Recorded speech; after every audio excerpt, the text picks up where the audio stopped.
Magandang araw po, welcome po sa aking bagong YouTube channel na Nov9 TV on the Spot. Real talk, real fast. Nandito po tayo ngayon sa Caloocan City kung saan meron po tayong bagong video presentation. Isang residential property na 2-year-old. Opo, halos bago pa po itong bahay. At halos hindi naman natirhan ni owner, gawa ng may bahay din po sila sa Manila. May total lot area po ito na 256 square meters more or less. At nakabakod na po buong property, may steel gate.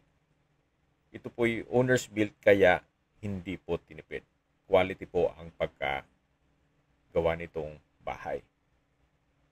Tungkol naman sa dokumento nito, ito po ay titulado, buhay po ang may-ari, kaya wala po kayong maging problema sa documentation o sa transfer ng title.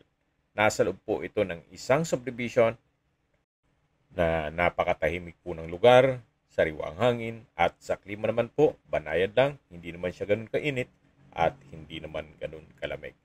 Ang kagandahan pa po dito, ito po ay napakalapit lang sa mga business establishments dito sa area. Ito po yung harapan ng bahay kung saan meron pong space para sa landscape. Then, dito naman po ay meron pong corner glass walls and window. Yan po yung facade. Napakaganda po ng disenyo. Ito po ay modern design. Kaya naman po binebenta ito gawa ng magma-migrate po sila sa ibang bansa. So, ito po yung main gate na kung saan ito po ay sliding. Yan po yung concrete fence na may Chinese bamboo. At ito po yung driveway. Papunta naman ito sa dulo sa may covered carport o garahe.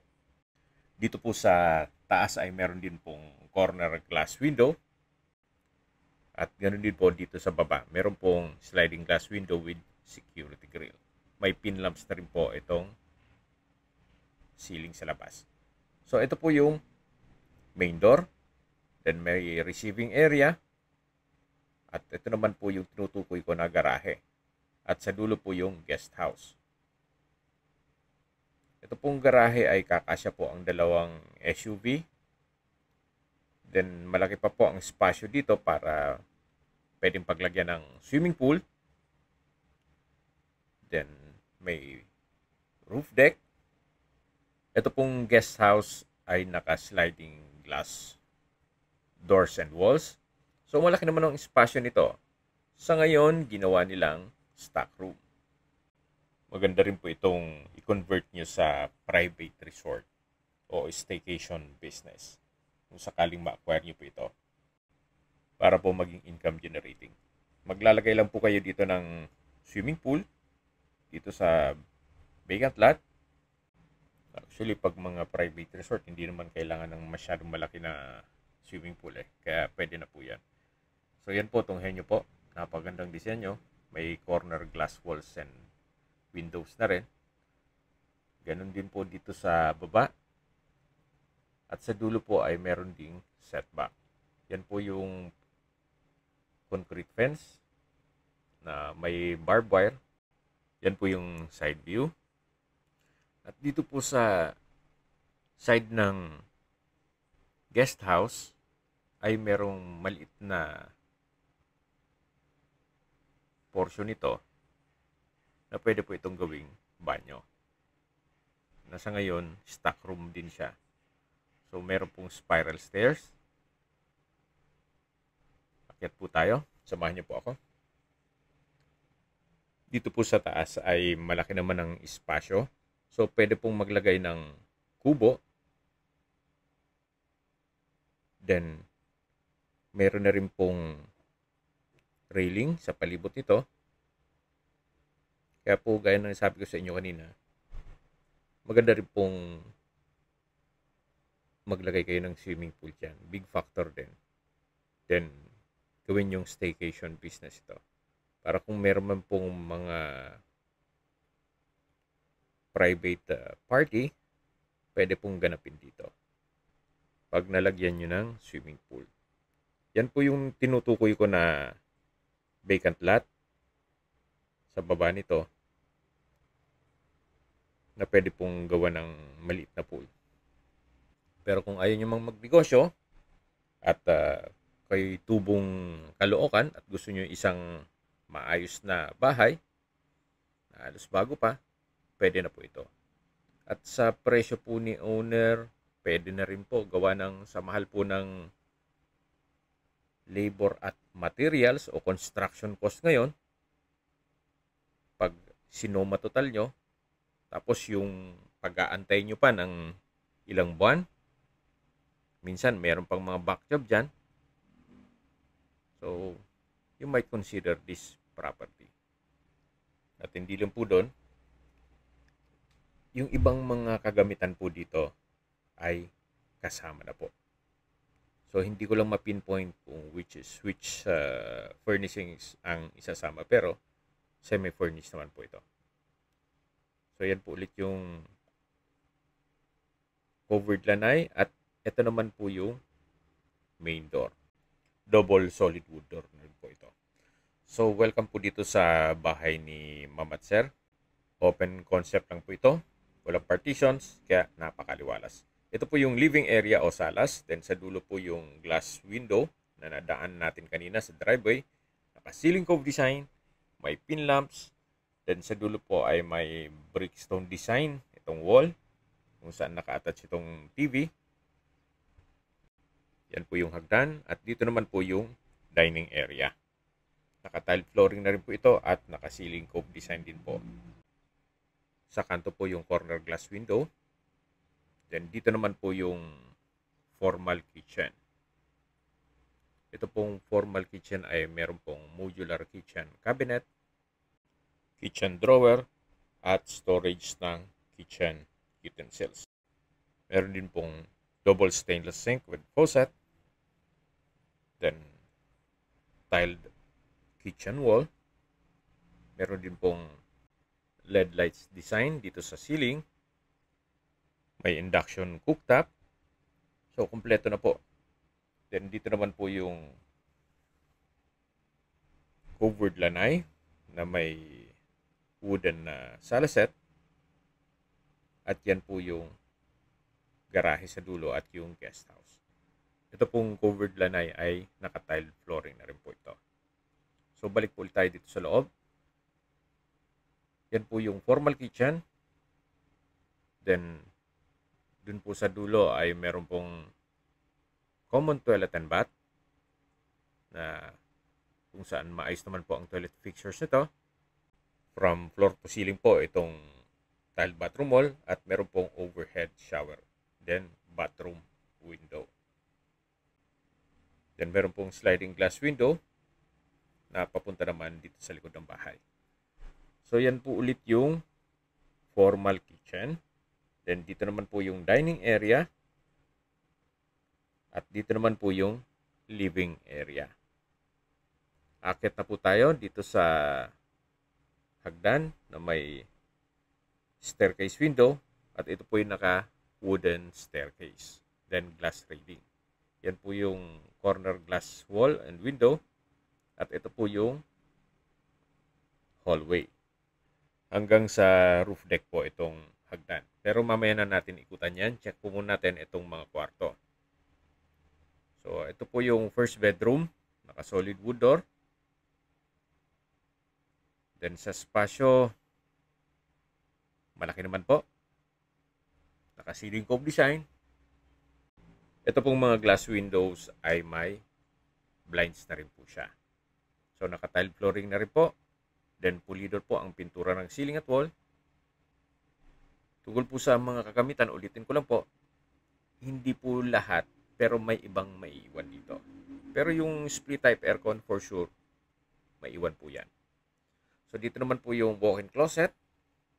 At dito naman yung toilet and bath.